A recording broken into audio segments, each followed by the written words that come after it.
La coqueluche, en réalité, ça regroupe les infections à Bordetella pertussis, mais aussi à Bordetella parapertussis.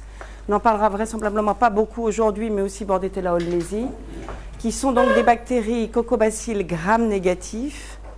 Et il n'y a que pertussis et olmesi, entre parenthèses, qui ne sont des maladies respiratoires sévères que pour l'homme. Parapertussis peut aussi infecter les ovins. C'est une maladie récente qui a tout d'un coup émergé. Alors si vous regardez dans l'Antiquité, etc., toutes les descriptions qui pourraient être faites, en Perse, il y a quelques descriptions suggérant que peut-être on parlait de coqueluche. Donc l'hypothèse actuellement, soit c'est réellement une zoonose, d'accord, et d'après toutes les études microbiologiques dont je n'ai pas le temps là de développer, mais franchement, pertussis et parapertussis sont issus de Bronchis septica, qui est un germe animal. Bon, c'est arrivé en Europe de par les voyages, etc., mais ça semble quand même beaucoup moins plausible. Qu'est-ce qui se passait il y a 60 ans? Rappelez-vous, les femmes ne travaillaient pas, les femmes étaient à la maison et gardaient leurs enfants. Il n'y avait pas de crèche et on mettait les enfants en collectivité uniquement lorsqu'ils rentraient à l'école, en CP, donc c'est-à-dire à 6-7 ans. D'accord ?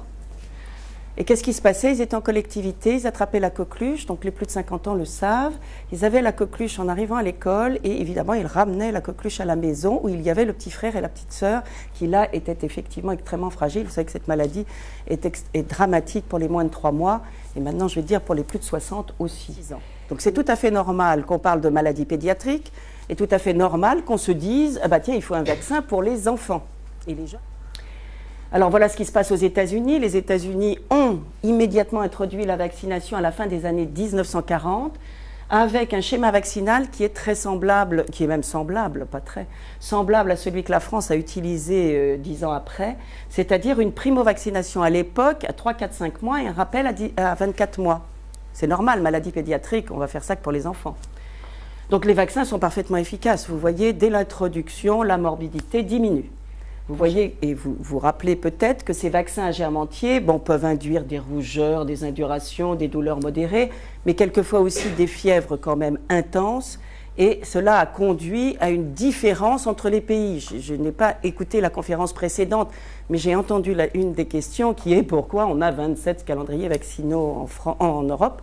D'abord, il n'y a pas 27 calendriers vaccinaux quand même actuellement à réduire, mais vous allez voir. C'est normal qu'il y ait des calendriers vaccinaux différents, tout simplement à cause de l'histoire épidémiologique des régions. En France, nous avons eu des pédiatres. Et ces pédiatres, à chaque fois qu'une mère arrivait avec son enfant pour le faire vacciner, lui disaient « Oh attention, le vaccin coquelucheux, ça va induire de la fièvre, il va pleurer toute la nuit, il risque d'avoir quelques convulsions. Donc vous allez lui donner des antipyrétiques. Et puis, vous m'appelez si vraiment ça va mal. Mais donc, il y avait une éducation de la population. Dans d'autres pays, la Suède par exemple, immédiatement, oh là là là là, safety before efficacy, comme on dit aux États-Unis, on ne vaccine pas. Donc, on arrête. Donc, ça, c'est aussi une sensibilité, une éducation des populations qui sont très, très différentes. Après, vous allez à l'Est, de toute façon, c'est obligatoire, vous n'avez pas votre mot à dire, et donc on vous vaccine. 1986, et ça a été l'erreur majeure de la France. On a arrêté la déclaration obligatoire. Il n'y avait plus un seul décès en 1986, donc c'est pas si loin que ça. Et il n'y avait plus que 80 cas à peu près de coqueluche. Et donc on a dit c'est parfaitement contrôlé. On ne parle plus de coqueluche, on n'isole plus la bactérie, on ne fait plus de diagnostic biologique, ça ne sert à rien et il n'y a plus de surveillance, c'est fini. Donc il y a une influence de la couverture vaccinale qui est très importante. La coqueluche, c'est quand même une maladie qui dure, quand elle est typique, 100 jours, c'est le nom chinois d'ailleurs. Vous avez d'abord une incubation silencieuse, puis une phase catarrhale où c'est juste une petite rhinorrhée, donc vous avez un petit rhume, c'est rien du tout. Et tout d'un coup, ce qui reste, c'est la toux. La toux essentiellement nocturne. Donc la première chose à demander, c'est avez-vous une reconnaissance nocturne, surtout chez un ado ou un adulte. C'est clair et net. Et c'est paroxystique, vous toussez en cyanose, mais entre les quintes, vous êtes bien.